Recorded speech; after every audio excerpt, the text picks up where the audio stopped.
Marta, tengo 72 años. Y hace 2 días, en Nochebuena, Mi propio hijo me puso las manos encima. Esta mañana, estoy sentada sola en mi sala, en el sillón reclinable que perteneció a mi difunto esposo, Robert. Tengo una bolsa de hielo en la muñeca. El moretón sigue oscuro, aún sensible. Cada pequeño movimiento me recuerda lo que pasó. Mi teléfono no para de sonar. Ya sé quién es antes de mirar. Lo supe desde la primera llamada. Daniel, mi hijo. Mi abogada me dijo que no contestara. Dijo que todo debería pasar por ella ahora. Dijo que el contacto solo reabriría heridas que aún sangraban. Los papeles de la orden de alejamiento están en la mesa de centro frente a mí, sin firmar, esperando. Pero cuando el teléfono se enciende de nuevo, muevo el pulgar antes de que mi mente se dé cuenta. Respondo. Mamá. Su voz no tiene la misma seguridad que hace 2 noches. Es débil, temblorosa. Mamá, ¿pagaste la hipoteca este mes? Esa es su primera pregunta. No, ¿estás herida? No, ¿estás bien? Solo eso. Miro por la ventana mi patio delantero congelado. La hierba está tiesa por la escarcha. Un pájaro solitario picotea el suelo. Luego se da por vencido. ¿Por qué crees que pagué tu hipoteca, Daniel? Pregunto en voz baja. Exhala con fuerza. El pago no se realizó. El banco dice que no tenemos fondos suficientes. Y sé que normalmente nos ayudas cuando las cosas van mal. Normalmente. Hace 2 noches, me dijiste que tenía más dinero del que necesitaba. Dijiste que lo que haga con mi dinero no es asunto tuyo. Dijiste que de todos modos iba a morir sola en esta casa. El silencio se extiende entre nosotros. Lauren me robó $30,000, digo con calma. Y tú la ayudaste a hacerlo. Cuando te confronté, me empujaste al suelo y me dejaste sangrando. Si quieres entender por qué te dije que no hoy, necesitas escuchar lo que pasó en mi cocina.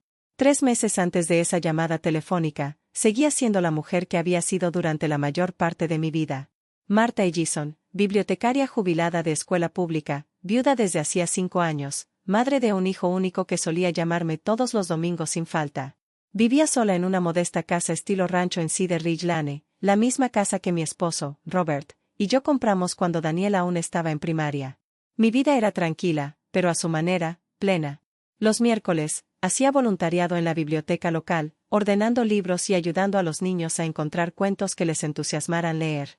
Los viernes, iba al club de lectura en casa de mi amiga Nancy Collins.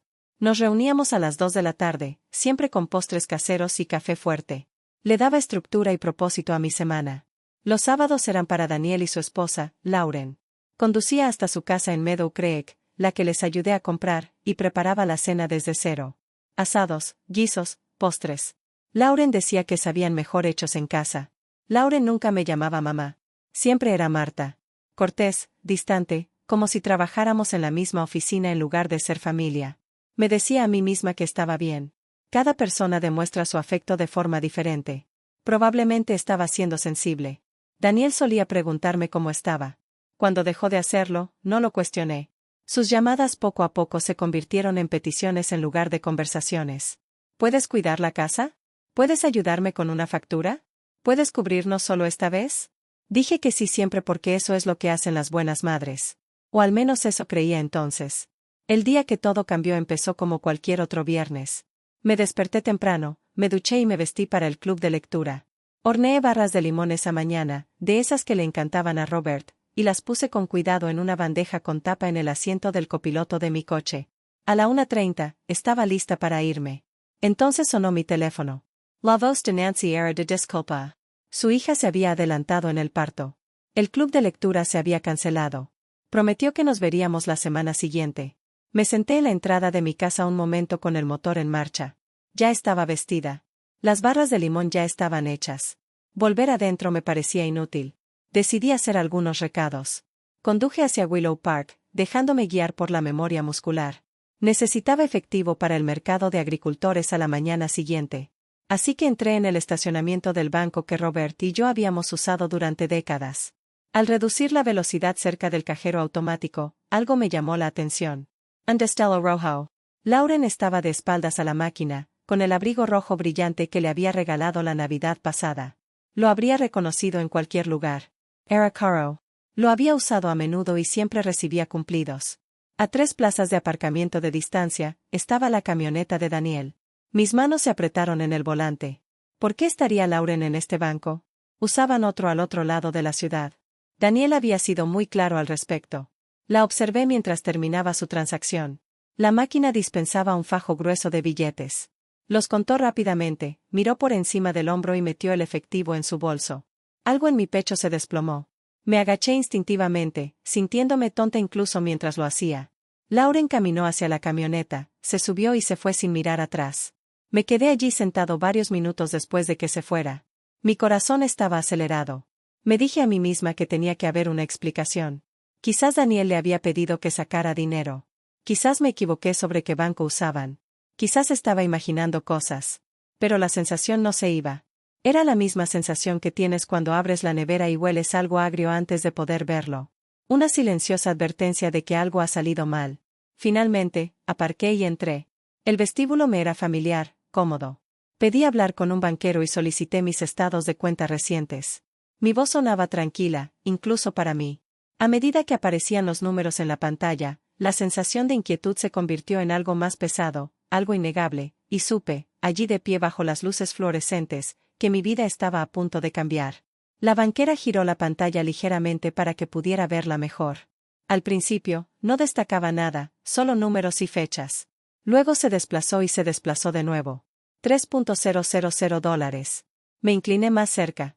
La siguiente línea mostraba la misma cantidad y la siguiente. Siempre 3.000.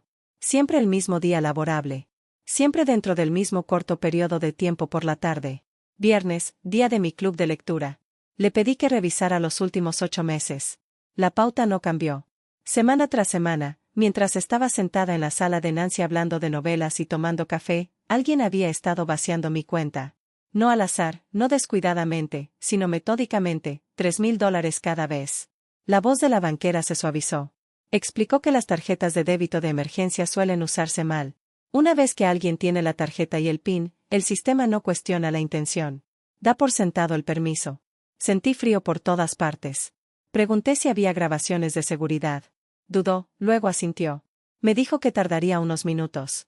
Me senté en la silla frente a su escritorio, con las manos cruzadas sobre el regazo, mirando la pared. Cuando aparecieron las grabaciones, ya no quedaba confusión tras la que esconderse.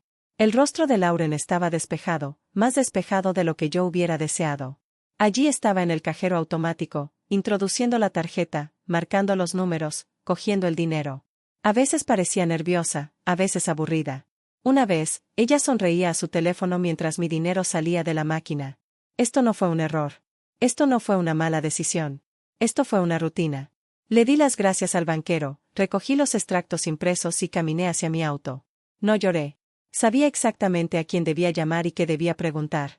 Me quedé sentado en mi auto varios minutos antes de marcar el número de Daniel. Mis manos estaban firmes. Eso me sorprendió. Había esperado ira o pánico, tal vez lágrimas. En cambio, había una extraña calma, la clase de calma que llega cuando una verdad finalmente se asienta en su lugar. Daniel respondió al cuarto timbre. Hola, mamá. Dijo, estoy un poco ocupado. No perdí el tiempo. La tarjeta de débito de emergencia que te di, dije. La vinculada a mi cuenta corriente. ¿Dónde está? Una pausa. Una pausa corta, pero lo suficientemente larga como para importar. Está en mi billetera, dijo. ¿Por qué? ¿Estás seguro? Sí, estoy seguro. ¿Qué pasa? Léeme el número en el frente de la tarjeta. Suspiró, molesto, pero lo hizo. Lo comparé con el número del extracto que tenía en el regazo. Era la misma tarjeta. ¿Cuándo fue la última vez que la usaste, Daniel? No lo sé. Hace años, cuando se me averió el coche, me dijiste que era solo para emergencias. Ser los ojos. ¿Alguna vez le diste esa tarjeta a Lauren? El silencio se prolongó. Podía oír movimiento de su lado, un cajón abriéndose, luego nada. La necesitó una vez, dijo en voz baja. Alrededor de la Navidad del año pasado, nuestras tarjetas de crédito estaban al límite. Le dije que sacara un poco y lo devolviera. ¿Cuánto es un poco, Daniel? Otra pausa. 3.000. El aire abandonó mis pulmones. Solo una vez, añadió rápidamente. Se suponía que sería temporal. No discuti. No levant la voz. No le pedí que explicara más porque ya lo sabía. Le diste permiso, dije, y ella lo tomó como una invitación. Empezó a decir mi nombre, pero colgué. Esa noche, extendí los extractos sobre la mesa de la cocina y los miré por última vez. Entonces tomé una decisión. No los confrontaría por teléfono. Los miraría a los ojos. La Nochebuena llegó fría y despejada. Me desperté antes del amanecer y recorrí la cocina en piloto automático. Pavo en el horno, patatas hirviendo, masa estirada y cortada en formas impecables. Mis manos estaban firmes. Mi mente estaba tranquila como no la había estado en semanas. Los extractos bancarios estaban doblados una vez y guardados en el bolsillo de mi delantal. Al caer la tarde, la casa olía a romero y mantequilla. La mesa estaba puesta para 3. No me sentía festiva. Me sentía preparada. Llegaron temprano. Daniel entró primero, trayendo aire fresco y el aroma familiar de su colonia. Me besó en la mejilla sin mirarme siquiera. Lauren lo siguió, con sus tacones resonando contra el suelo, trayendo un postre comprado en un recipiente de plástico. «Feliz Navidad, Marta», dijo alegremente. Fue directa a la cocina, abrió mi refrigerador sin preguntar y se sirvió una copa de vino. No me ofreció nada. «Sabes», dijo con naturalidad, apoyándose en el mostrador. «Ayer vi el abrigo más bonito del centro comercial. De cachemir color camello en oferta, pero aún así caro. Quizás para mi cumpleaños». Me aparté de la estufa y la miré. «En realidad», dije con voz tranquila pero firme. «Tenemos que hablar antes de cenar». Daniel se aflojó la corbata. «¿Puede esperar esto? Tuvimos un día largo». «No», dije que no puede. Metí la mano en el bolsillo de mi delantal y saqué los papeles doblados. Los alicé con cuidado y los puse en la encimera de la cocina entre nosotros. La habitación se quedó en silencio excepto por la radio que sonaba suavemente de fondo. «Estos son mis extractos bancarios», dije. «De mi cuenta corriente, la que abrí después de que Robert muriera. A la que solo Daniel tenía acceso para emergencias». Miré a mi hijo, lo miré de verdad, buscando algo familiar. Luego me volví hacia Lauren. «¿Sacaste dinero de mi cuenta?» Las palabras quedaron suspendidas en el aire, pesadas e inevitables. La sonrisa de Lauren se congeló. Daniel no habló, y en ese silencio, supe que la noche estaba a punto de desmoronarse. Lauren rió. Fue una risa corta y aguda como un crujido de hielo. Miró a Daniel y luego a mí como si acabara de contar un chiste que no dio en el blanco. «No puedes hablar en serio», dijo. «¿Me estás oyendo, Daniel?» La mantuve fija en ella. «Le estoy haciendo una pregunta directa. ¿Sacaste dinero de mi cuenta?» Negó con la cabeza lentamente. «Esto es increíble. Debes estar confundida. Últimamente se te olvidan cosas, Marta. A tu edad, eso pasa». Daniel finalmente habló. «Mamá, probablemente te equivocas. Autorizaste estos retiros y lo olvidaste. Has estado bajo mucho estrés». Sentí una opresión en el pecho. No miedo, ni tristeza, sino ira. Clara y aguda. «Tengo 72 años, no soy incapaz», dije. «Llevo un registro de todo, de cada dólar, de cada extracto». Lauren se acercó a Daniel y le puso una mano en el brazo. «Los problemas de memoria son comunes. Mi abuela pasó por lo mismo. Estaba convencida de que también le robaban. Fue entonces cuando dejé los estados de cuenta completamente sobre el mostrador. Vi las imágenes de seguridad. Dije el cajero automático cerca de Willow Park. Ese es tu auto. Eres tú con el abrigo rojo que te compré la Navidad pasada. Tomando mi dinero». La habitación se quedó en silencio. La expresión de Lauren cambió. La máscara cortés se cayó, revelando algo duro debajo. «No tenías derecho a espiarme», espetó. «Tenía todo el derecho a protegerme», respondí. Se cruzó de brazos. «Nos debes ese dinero de todos modos después de todo lo que hemos hecho por ti. Visitando, escuchando tus historias, fingiendo que nos importabas». Daniel me miró entonces, con el rostro frío. «Tienes más dinero del que necesitas. ¿Estás bien? ¿Para qué lo estás ahorrando?» Trague saliva. «No estás confundida, Martha», dijo Lauren en voz baja. «Eres un inconveniente». Eso fue todo. «Salgan de mi casa», dije. «Los dos». Lauren agarró su bolso inmediatamente. Pero Daniel no se movió. Y fue entonces cuando todo salió mal. Por un momento, nadie se movió. La radio siguió sonando suavemente, una alegre canción navideña que de repente se sintió fuera de lugar. Mi corazón latía con fuerza, pero mi voz se mantuvo firme. Dije: «Sal de aquí». Lauren puso los ojos en blanco y buscó su bolso. «Bueno, ya no quiero jugar a la familia». Se giró hacia la puerta como si esto no fuera más que una molestia. Daniel seguía de pie en medio de mi cocina. Tomé la copa de vino que Lauren se había servido, la que nunca me ofreció, y la tiré. Ni a ellos, nunca a ellos. Se estrelló contra el armario junto a Daniel, salpicando la encimera con copa y vino blanco. Todo sucedió a la vez. Daniel se abalanzó sobre mí y me golpeó los hombros con fuerza. La fuerza me sorprendió. Mi cadera golpeó el borde de la encimera y un dolor que me recorrió el costado. Me tambaleé hacia atrás y mi pie se enganchó en la alfombra. Entonces el suelo se levantó de golpe. Mi cabeza golpeó la madera con tanta fuerza que me dejó sin aliento. Un zumbido agudo me llenó los oídos. Por un momento, no supe dónde estaba ni qué había pasado. Sentí el sabor de la sangre. A través del ruido, oí la voz de Lauren. ¿Qué hiciste, Daniel? Me quedé allí tumbada, mirando al techo la tenue mancha de agua que Robert había prometido arreglar hacía años. Sangre caliente se deslizaba por mi sien. Mi cuerpo gritaba de dolor. El rostro de Daniel apareció sobre mí, retorcido por la ira y algo más que no reconocí. Esto es tu culpa, dijo. Tú nos empujaste a esto. Entonces se fueron. La puerta principal se cerró de golpe. El motor del coche de Daniel rugió a la vida y desapareció calle abajo. Estaba sola en el suelo de mi cocina. El olor a comida quemada llenaba el aire. La alarma de humo empezó a sonar. Me arrastré hasta el teléfono de pared y marqué con dedos temblorosos. 911, dije cuando la operadora respondió, he sido agredida. Y con esa frase, todo en mi vida cambió. Los paramédicos llegaron en cuestión de minutos. Se movieron rápido pero con cuidado, haciendo preguntas mientras trabajaban. ¿Perdiste el conocimiento? ¿Puedes decirme qué pasó? Respondí lo mejor que pude, con la voz temblorosa pero clara. Tomaron fotos de mis heridas, la hinchazón en mi muñeca, el moretón que se extendía por mi cadera, el corte en mi sien donde la sangre aún se pegaba a mi nacimiento del cabello. La policía llegó después. Un oficial habló en voz baja mientras el otro anotaba todo. Me dieron un número de caso y me preguntaron si me sentía segura quedándome en mi casa. Esta es mi casa, dije. No voy a dejarla. Después de que se fueron, el silencio se sintió diferente, más pesado, pero también honesto. Me recosté en el sillón reclinable de Robert y miré la pared hasta que mis manos dejaron de temblar. Entonces volví a tomar mi teléfono, no para llamar a Daniel, no para disculparme, no para arreglar nada. Llamé a mi abogada, Hannah Pierce. Se lo conté todo, las retiradas, las grabaciones, la confrontación, el empujón. No me interrumpió ni una vez. Cuando terminé, dijo, Marta, esto es robo y esto es agresión, y debido a tu edad, se considera explotación de personas mayores. Esa palabra debería haberme asustado. En cambio, me tranquilizó. Después, llamé a mi asesor financiero y congelé todas las cuentas, cambié todos los PIN y eliminé a todos los usuarios autorizados. Para cuando colgué el teléfono, algo dentro de mí había cambiado. Por primera vez en años, no estaba rescatando a nadie. Me estaba protegiendo a mí misma. La llamada llegó la mañana después de Navidad.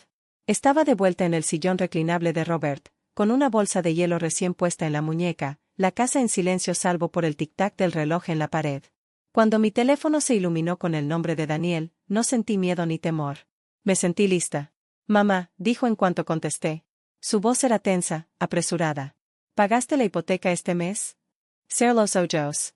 ¿Por qué crees que pagué tu hipoteca, Daniel? Porque el pago no se realizó. El banco dice que nuestra cuenta no tiene fondos suficientes, y tú sueles ayudarnos cuando las cosas se ponen difíciles. Normalmente.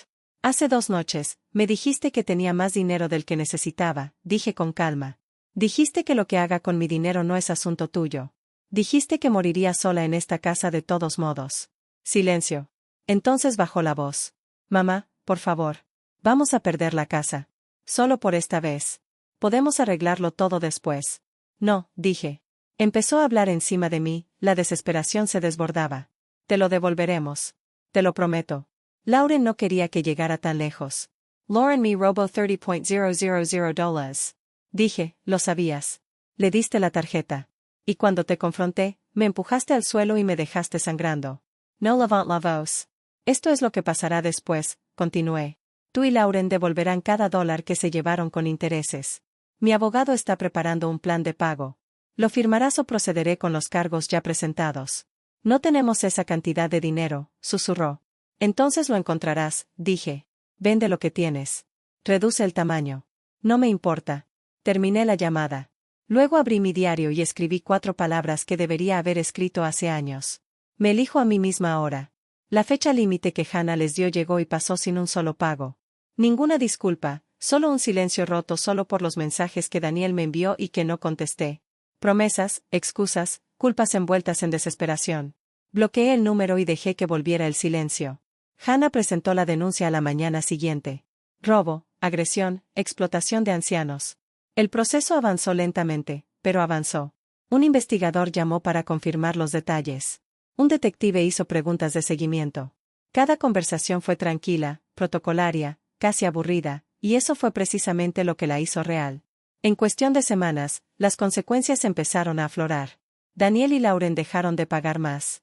La casa en Meadow cree que entró en ejecución hipotecaria. La costosa camioneta desapareció. Me enteré por Nancy de que vendían muebles por internet, cualquier cosa que pudieran desprenderse. Una tarde, Daniel apareció en mi puerta.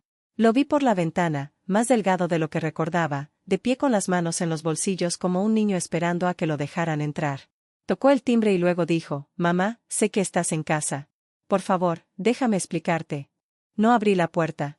Llamé a la policía y denuncié la violación de la orden de alejamiento.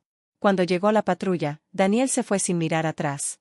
Me quedé en el pasillo, con el corazón en alto, y comprendí algo importante.